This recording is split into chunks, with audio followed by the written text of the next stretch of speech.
where we left off. Bee, or Blight, as we now know, has just gone into the bathroom at the dive. What is about to occur? Listen and find out.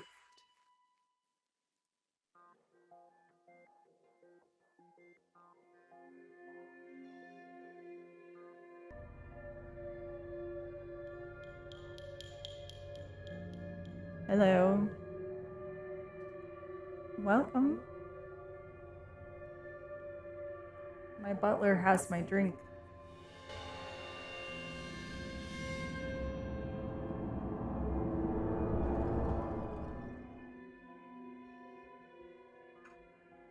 Sir? All right, so where we were, you remember that they were at the bar and they were celebrating Blight's birthday, at least the first part of the celebration. And she had just gone into the bathroom and headed to the sink, and something caught her eye. And then she saw this flashing across her landscape that looks like something moving too quickly, and then everything went black. And that was the end of where we left off. So I'm going to go ahead and start here on chapter 2. So thank you all for tuning in and listening, and I'm going to go ahead and get started here. A flurry of sound, a blur of color and movement. Where am I? The light is too dim and too bright all at once, and the sensation of things being out of proportion overtakes me completely. I feel disoriented beyond a bump on the head or too much to drink. Everything seems to be glued together with some weird filament. I blink in an effort to make my eyes focus. The colors are too sharp, and the edges of things that should be soft are keen and blade-like. Everything is familiar, but not. As I'm taking it all in, something or someone starts tugging at my sleeve. I turn my head and look down to see a small, smiling face with long ears and a huge, pointy nose looking back up at me. It seems very excited as it talks. "We's thoughts you's be gone forever. Never we's thoughts we sees you again. Nope, never. Never time was to be a long time indeed, but here you's be indeed." I can't find my voice at all, so the creature continues. "You's got big and changed you's hair, but it's you's all right. It sure be you's. I must tell the others right away. Come on." The creature, which must only be about 4 feet high, proves to be unbelievably strong and is dragging me along at quite a pace. I still have not adjusted to wherever I am and whatever has happened to me, so I'm struggling, doing my best not to fall. "Excuse me," I managed to gasp. "We seem to be in an awful hurry, and seriously, I'm going to fall on you if you don't give me a moment to get my bearings." My tiny escort comes to a screeching halt right then and does an about-face. He lets go of my sleeve and begins to wring his tiny hands together. "Oh my, forgive me. We's gets excited and we's forgets ourselves. Take a moment then, Blight." Hearing my name seems to return some of my wits to me. I realize then I should be asking some questions. I have a lot to unpack here." He looks at me, perplexed. I realize the phrasing must be very strange to this little being, but I ignore it and just continue. "Let's start with something simple. Do I know you?" "Oh, yes, miss. You don't remembers us then. We were afraid of that, we's were." I begin to search frantically through memories, but nothing is coming to me. "I'm sorry, but no, I don't remember you. You mean to say we've met before? Have I been here before? Where is here, anyway?" Everything is starting to come out all at once, and honestly, why shouldn't it be? I should be more freaked out by all of this, and I believe I'm handling it rather well. My tiny accomplice begins to pace the ground, one hand rubbing his small chin, the other folded around his body. He is muttering to himself, as if talking out a plan. I'm just standing there, looking and feeling utterly insane, yet strangely not quite having the level of freakout that I really should be having. I give him a good once-over. He's, as I already noted, probably about 4 feet high. I'm a wiry girl of nearly 6 feet, and he reaches just above my waist. His frame is slight but capable. He's wearing a blue long-sleeve shirt with a sash around his shoulder where a sort of canvas bag is flung. He's wearing pointy black shoes with long woolen socks that go up to his knees, where his brown trousers are tucked in. His face is a bright peach with extremely red cheeks that nearly swallow his eyes. His nose is the most prominent feature of his face, and he has small black eyes that are not unkind. The ears are very long and pointy like his nose, and full of tufts of white hair. What are you anyway? This clearly gets his attention. He stops his muttering and clasping and gives me a stern look, which quickly melts into something akin to hurt. You've been gone too long, miss, too long. Where's you been anyway? Why don't you be remembering Ephraim of the Greebles? Sorry. My brain was racing, trying desperately to wake up or remember something that I could not remember. Oh, this is impossible. Utterly deflated, I slumped to the ground beside this Ephraim. I'm not angry that he seems unable to answer any of my questions, but more just frustrated and lost. Sensing my pain and confusion, Ephraim takes my hand. He places a small berry inside it. Eat this, may help. Wary to actually ingest anything in this strange place with this strange creature, I pause and take a good look at him. I find the desperation on his face too much to deny this one request. You're not poisoning me, are you, Ephraim? Why would we do that? Friend of Esther, friend of the Greebles, dusted child. I would sooner take me's own life. I assure yous have done this before. It's quite safe. Esther? You knew her too? Ephraim is becoming impatient. Miss, just eat the berry. He is begging me with his beady black eyes. He reminds me of a squirrel. I shrug and pop the berry in my mouth. What is the worst that could happen? It's bitter, but juicy, and coats my tongue with a wetness that's not quite slime and not quite liquid. I swallow hard, and within moments, I feel renewed.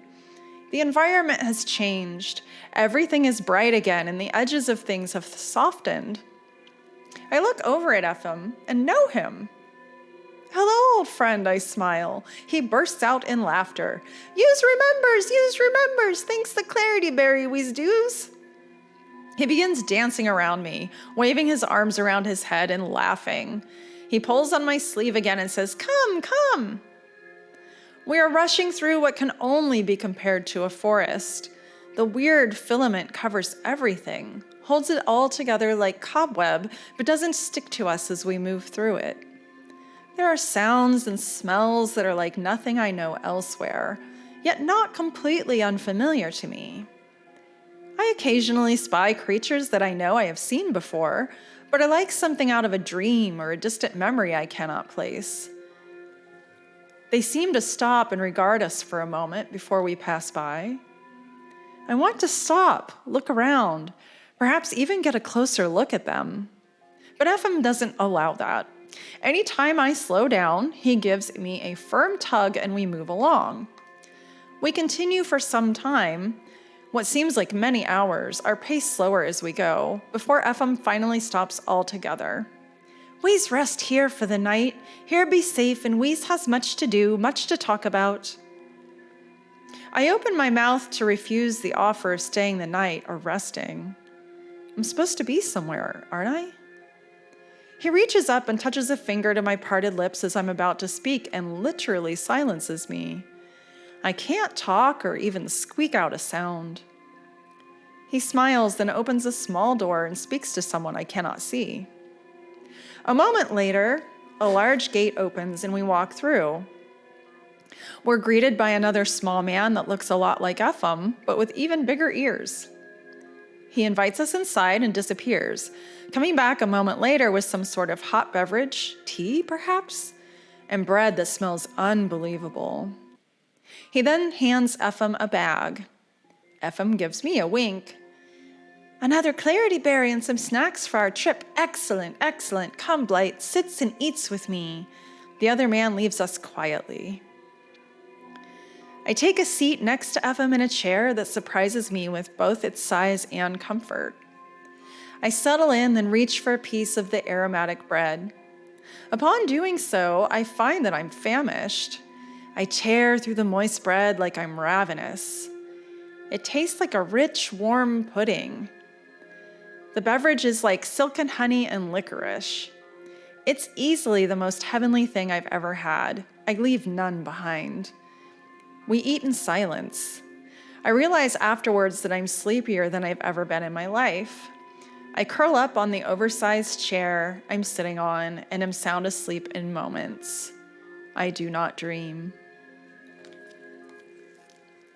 When I wake up, Ephraim is fidgeting with his bag, adding some bread and a flask of what I hope is more of that delightful beverage we had before.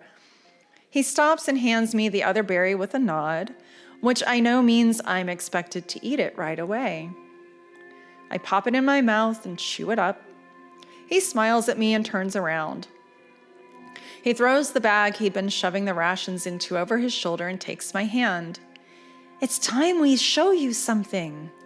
He opens a long, heavy door. We enter a strange room with very tall walls. There are things flashing on the walls, sort of like movies. It takes me only a moment to realize that some of them are of me. A flood of memories begins to overtake me. Joyful memories and things I had dismissed as I grew older. I'm smiling down at Ephraim and see that he's overjoyed to the point of tears. It's at this exact moment that I remember something else. "Oh, I believe I'm supposed to speak to someone." It's not a question and more like a puzzle I'm trying to piece together in segments of thoughts.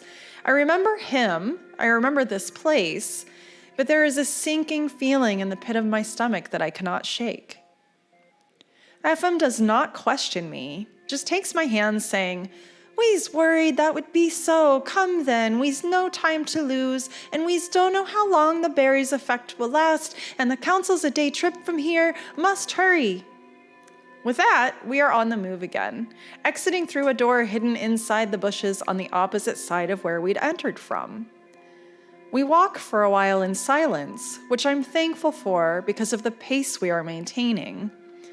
I'm not necessarily out of shape, but I can tell I will soon be out of breath. We reach a clearing where a small dainty thing the color of seashells with mother-of-pearl wings like gossamer meets us. It speaks to Ephraim too quickly for me to comprehend. It doesn't help whatsoever that I'm practically deafened by my heart pounding in my ears, followed a close second by the breath I'm desperately trying to catch. They exchange some banter, the winged creature seeming increasingly more annoyed. Ephraim is waving a hand as the creature's voice becomes more impatient and high-pitched. I struggle to listen, to try to make out a single word, but it's no use. The winged creature has turned her eyes to me, and something in my stomach goes hard. Ephraim gives a look over his shoulder, then turns his attention back to the tiny thing. With a flick of his wrist, Ephraim produces something and hands it to the winged being. Obviously pleased with whatever Ephraim has given over, the creature grins smugly and signals for something on the other side of the hedge. A large man-beast with bulging arms and the head of a bull appears and greets the winged creature with an awkward bow and a gruff sort of snort. The winged being speaks again, and the bull man-beast grabs a large boulder and hoists it over its head with its huge arms. There's a clicking noise and part of the hedge gives way, moves backwards on itself. Ephraim grabs my hand and urges me along. We enter the crevice, and once inside, it's like a labyrinth. Just as I'm beginning to panic as to which way to go, the winged creature is in front of us, motioning for us to follow. We do so at a steady pace, but keep a bit of distance. I'm somewhat afraid of the tiny creature. Seeming to pick up on this, Ephraim whispers under his breath to me, "Well, you should be, miss. That thing is a flinket, and will leave a nasty mess if you cross it. Be glad for the moment she's on our side." I'm again finding it difficult to remember if I knew that already or not. Something flashes across my vision, and I feel as though I might black out. I fight through it, actually phrasing in my whirling head, "I'm not done here yet." I look up at the flinket, her tiny wings moving faster than a hummingbird's, her sharp little toes and fingers like needle points. I shudder as a cold chill travels my spine. I recoil at some memory that cannot find its way to my consciousness. I feel the ground beneath my feet start to give, but I again fight through it and again state that I'm not ready to go. Then it occurs to me that I have been through this exact thing before. I'm connected to this place somehow, wherever this place is. We pass through several landscapes straight out of fairy tales and children's fables. There are forests that seem to go on forever that suddenly change into deserts and become lakes. The water is clearer than any water I've ever seen. We stop at a waterfall for a small rest, and I can see all the way down into the ravine where the water pools. There are fish-like beasts feeding on the bottom that look like catfish that have mated with rainbow clownfish and dragons. The forest is rich with creatures that only exist in the hearts and imaginations of storytellers and the readers that embrace them. Some of which I can immediately identify. I even see a unicorn. Most of them seem beautiful and peaceful, but some of them seem sinister, and I know deep down there is a terrible danger here. I focus my attention back to Ephraim. Where are we going anyway? Who is the council? Ephraim signals to me to be quiet. The flinket has come to a stop a few feet ahead of us, suspended in the air on those wings that never cease to beat. She is peering intently at something in the shadows, her large eyes filled with a concentration unlike anything I've ever seen. There is movement, perhaps no more than the sound of a grasshopper might make as it alights on the blade of grass, followed by a slight pause in the wind, as if the universe has taken a deep inhale. My own heartbeat is in my mouth, threatening to drown me. We're trapped in a torturous silence for several moments, breath locked in our throats. Then, the universe exhales. Whatever was lurking in the shadows has moved on. The flinket turns to Ephraim and makes a gesture as her sharp eyes fall on me, then leaves us without ceremony. Ephraim shakes his head and mutters, "Never a good sign. We's best hurry. We's are not so safe." Before I have a moment to question or protest, Ephraim has a firm grip on my wrist and is dragging me along. We are heading straight into the darkness from which whatever the flinket was daunted by prior was lurking. I don't feel good about this, but Ephraim is stronger than me. I feel as though I'm floating above the ground as he pulls me along. I notice the coating on my tongue left by the berry. What did Ephraim call it? I can't remember, but the coating is beginning to dissolve. My thoughts are racing, and I cannot get a grasp on where or who I am. I begin to feel faint and dizzy. Ephraim is dragging me as if I were running from a fire, making it impossible for me to get my footing. The trees are ripping at my legs through the thin leggings I had donned for the birthday activities. Oh no! Struck by a pang of realization that this is my birthday. This is the omen I was warned of all those years ago. We are traveling at great speed through blackness and brambles that are lashing out at me as if they have arms and minds. I swear to make out faces. Desperate, horrible faces in the trees themselves. I feel a deep sadness which begins to pull me down. This is a terrible, ghastly dream, and I want nothing more than to wake up. I'm closing my eyes, shouting for the part of me that is somewhere else, not being dragged through this awfulness, to snap out of it. Wake up, my inner voice screams. It's of no use. I can't escape this nightmare. I'm crying and my legs are bleeding from deep gashes that have torn through the fabric of my leggings. My arms are only slightly better off, barely saved by the long sleeves I'm wearing. Just as we're about to jump across a small ravine, I feel something shift. The bathroom floor is cold and dirty. The side of my face is sore, as though I've been punched. I slowly maneuver myself up to a sitting position, my hands on my temples. I'm dirty and my leggings are ripped. There is blood all over the bathroom tile and deep cuts on my legs. Shit. I stumble to my feet and turn on the tap. The cold water is like some blessing from the gods. Forgoing any sort of care to how awful the outcome of doing so will look, I splash handful after handful of the water over my sore and swollen face. I then grab a generous handful of paper towels and soak them for a moment and place them over my wounds. I finally look in the mirror. I'm a mess.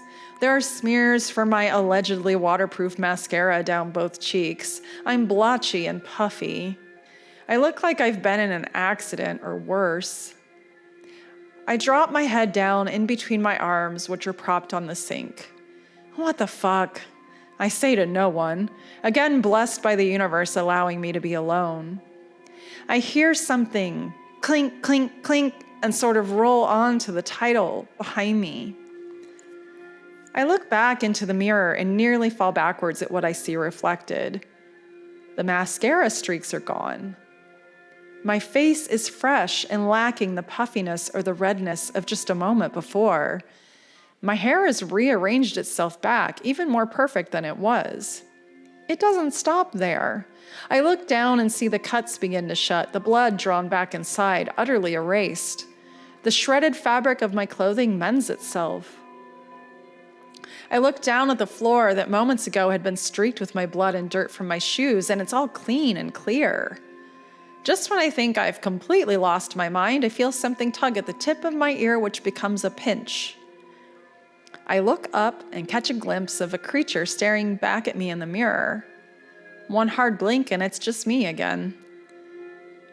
I remain dumbfounded for a few moments, wondering if Raimi had slipped something extra special into the flask. I'm lost in thought when the door swings open. Some girl I don't recognize waves, then bends down with an "oh" sound, standing back up and presenting some bauble to me. Say, did you drop this?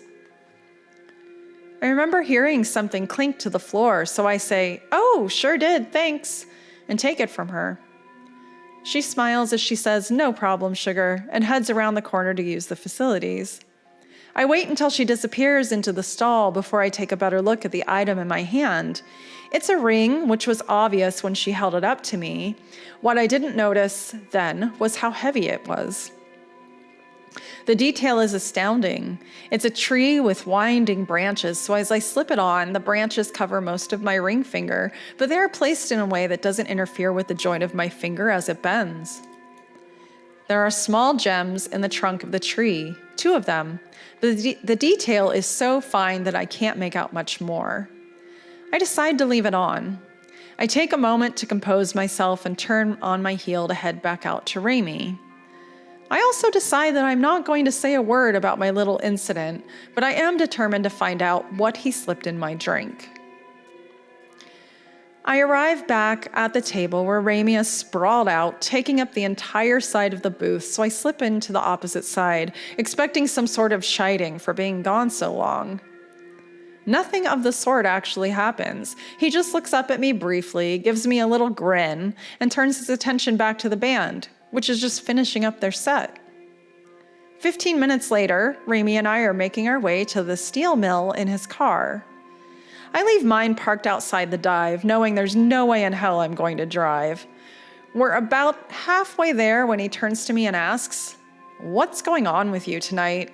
You seem a little more off than usual. You okay?"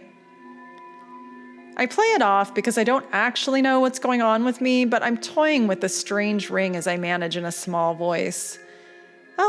Oh, no, I'm fine. Probably just sad about leaving, you know? I don't want to think about it. Let's just get to the mill. I want my present. I'm dying to know what you're up to. He snickers at this and raises that damn eyebrow of his again. Me? Up to? Ha ha ha. Okay. Oh, what gives you the impression I'm up to anything? It's just my best friend's birthday, and I happen to have a very cool gift for her. Up to? Psh, other than getting you hammered, that is. He hands me the second flask with a wink. I take it and take a small sip. I'm reminded of honey and licorice. I fall back into the seat as we pull up to the gravelly driveway that leads to the remains of the factory. He parks the car behind a huge tank that he always parks behind. We sit in the car for a moment, him gathering some things in a big gift bag, and me collecting my purse and my thoughts, feeling strange and distant from him suddenly. Awkward. Like a girl that's not done this 1,000 times before. I shake it off and get out of the car. We walk next to each other like we always do, but something is odd. He hands me the flask again, and I take from it liberally this time, hoping the booze will help me find some semblance of normalcy again. Little do I know, things are about to get even weirder than I'd already imagined. That is where this chapter ends. So the next chapter is chapter 3. There is a chill in the air tonight that is biting through my thin jacket. Normally, it's not cold in August, even late August, and I'm not dressed for it. Raimi pulls me into the small room we discovered that first night we came here together, our special spot. It's hidden under a bunch of rubbish and brambles, so no one ever comes in here. We only happened upon it by accident and have managed to keep it to ourselves ever since. It's somewhat warmer inside here without the wind whipping at us, and I'm grateful for that, even though my insides are in turmoil just by being back here again. He lights his lantern and sets it on the ground. All right, you, come here and sit by me. He pats the wood beam next to him. Why is this so weird? I can't help but wonder, since we spend so much time together and it's usually so comfortable. Not tonight. I sit down next to him and my stomach goes all butterflies. He reaches over and hands me the gift bag. Here you are then, happy birthday, my lady, followed by a half curtsy since he's sitting down. As I take the bag from him, our hands brush against each other. It's only slightly and so brief, but it sends a bolt up my arm that nearly knocks me over. I hear him take a sharp inhale as I move my hand and the bag away from him. There is something so different about everything. I keep seeing things out of the corner of my eye and realize my vision is sharper than it has been, and my hearing seems as though it has tuned up about 100 notches. In fact, all of my senses are on fire.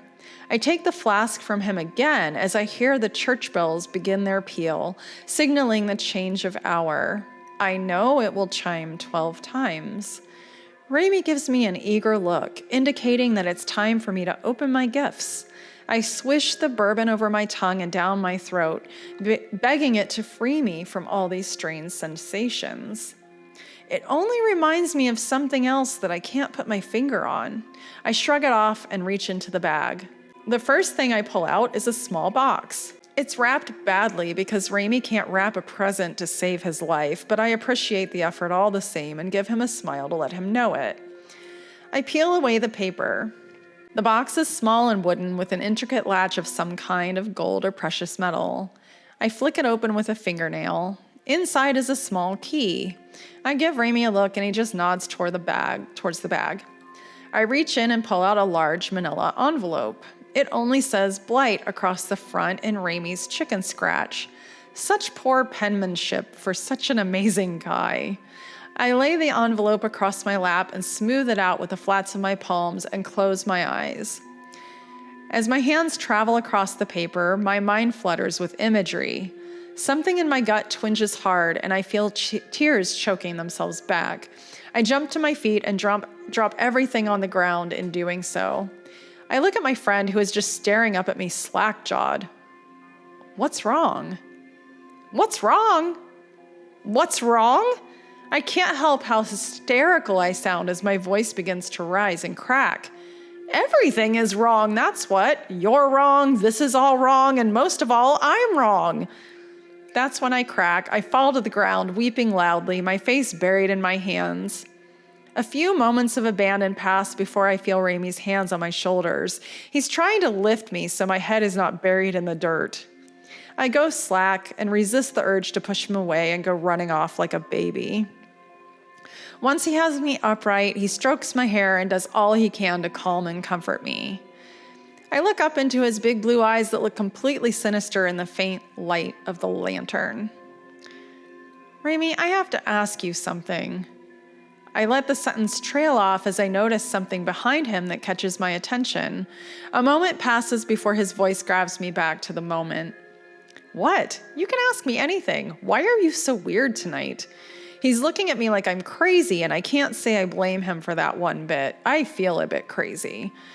Then I remember my head and the question I was asking him. Why did you bring me here?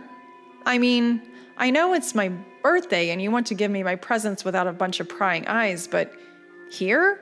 We haven't been here since that night. The thought trails off as I feel Ramey's heat closer to me on the ground. He slides in and runs a hand down the small of my back as he maneuvers himself next to me. His hand slips around my waist to the side opposite of where he is sitting, and his fingers begin to dig into the skin above my hip bone. Ramey, we can't do this again. It's practically a breath against his cheek. He's so close. I can feel the stubble scratching me slightly. He reaches his other hand behind my back and produces the envelope I had let drop when I had my momentary freak out before. He starts chuckling then, sounding like a cross between an evil overlord and a mad scientist. He jumps up and plops back down on the wooden beam we'd been sitting on before as I grab the envelope in my shaking hands. You should have seen your face just then. Wow, Miss L, I didn't know I had such an effect on you. He softens when he sees that I'm not laughing in the slightest. Oh, come on now. You know that I adore you. You've just been acting so bizarre all night. I don't know what the hell is going on with you, but damn, snap out of it. Sorry, I don't know what's wrong with me. I was actually going to accuse you of spiking the booze. You aren't poisoning me, are you? As I ask the question, I have the strangest sense of deja vu ever. I shake it off and look over at him with my best accusatory look. He says nothing, just lightly touches my arm, then punches it playfully. Poison you? What good would that do me? He grins wickedly and points at my lap. Open that envelope, would ya? I don't have all night. I stick my tongue out at him, then pick up the envelope again. My trembling hands are fighting to regain some control as I take the edge of the envelope in one and begin to tear open the seal with the other. I stop mid-rip and flop my hands in the envelope against my lap, which is sprawled out ungainly in front of me, both legs forward in the dirt. I look up at my dearest friend and am hit with an enormous pang of what I can only call guilt. I'm a freak. Thanks for being you. It's been the oddest night is all, and I honestly don't know how to explain it. I'm sorry. I'm a jerk face. It feels good to be somewhat normal again after the weirdness of the last several hours. I lean back against the beam, my shoulder resting on Ramey's leg. I take the envelope in hand again and begin to rip it open.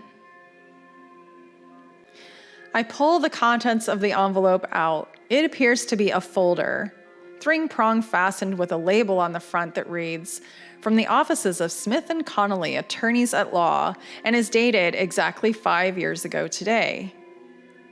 I give Ramey a glance, searching his partially lighted face for some clue. He just shrugs and says, "I'll explain later, but I think you should open it." There's a small elastic band holding the folder closed. I gently undo the band, take a deep breath, and pull open the cover.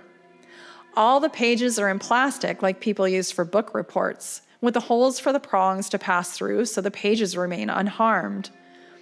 The first page is a table of contents of sorts, but what catches my attention right away is the heading at the top, last will and testament in all bold lettering, as if screaming out some proclamation. I don't need to read further to know whose will this is in my hands. I feel as though I have turned to stone and none of my limbs will cooperate. I can't wrap my head around how this item came into Ramie's possession, and my mind is racing through every possible scenario over and over again. But how? My head finally obeys the command to turn and look at him again. How the hell did you get this? You better tell me everything right fucking now. It feels like my entire universe has folded in on itself. Before he has a chance to answer me, I look down at a small note that has slipped out of the folder into my hand. It's handwritten in penmanship I recognize from years of being in her presence. It's addressed to Ramie. The first line reads, "My dear nephew." I can't hide my confusion, and that is coming off as anger. I feel angry, I do, but why? The lies, since there have clearly been some. I trusted you. I've trusted you all along. You couldn't tell me? He tries to talk, but I cut him off with a shrill cry that comes from a place inside me that has never made a sound until now. I stand up and throw the bag at him. How the fuck can you just sit there and expect me to be okay with all this? Ramie, you knew? You actually knew this whole time? Nearly 3 years with you, Ramie, and you never thought to bring this to my attention? Not to mention, but that for the past 4 years, I have sat there and watched that house, have wondered what the hell happened to her. How the hell could you? You were my friend. She was my friend. You both lied to me. I turn my back on him and start to leave, my tears streaming into my mouth, threatening to choke me. I can hardly breathe. The world is going against me, turning black and gray. I can't trust anything in my insignificant life, not even my own mind.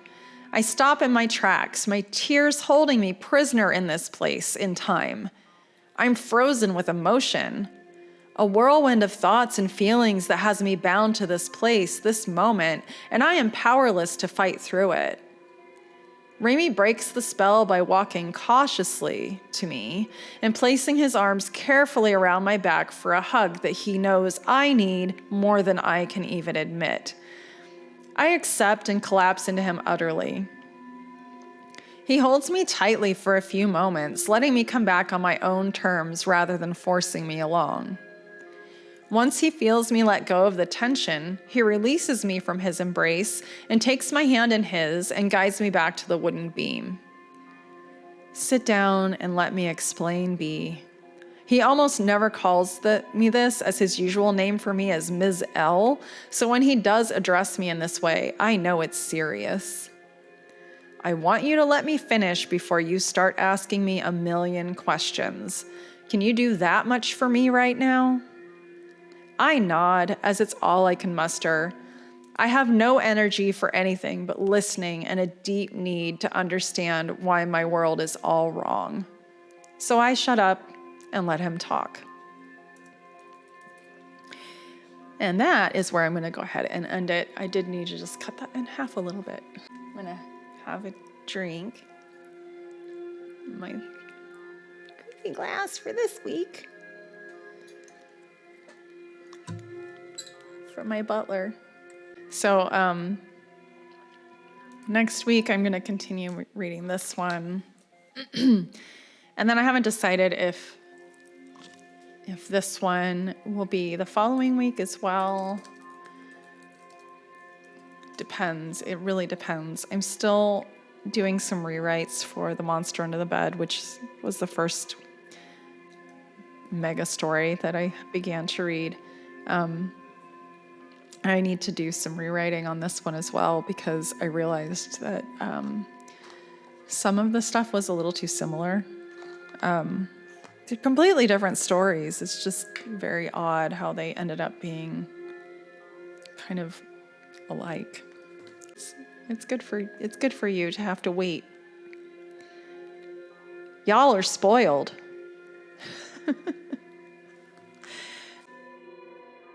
You don't get to do it all in one go.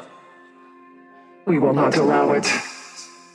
And I read you some little story that I have worked on or am working on or have written. And And you can hear those each week. I try to keep my background interesting with the fireplace. You can sit in the creepy dining hall and listen to me tell you a story. And I just wanted to go ahead and thank you all. And for all of the subscribers, thank you so much for that. And come back next week and hear the next part of Blight, a fairy tale sort of. And then the week after that, I'm not sure yet. I don't know. I don't know what we're doing the week after that. It might be Blight. It might be The Monster Under the Bed. It might be a short story. I might just sit here and talk to myself for an hour. You just don't know. I'm unpredictable. But I'm going to go ahead and say bye-bye.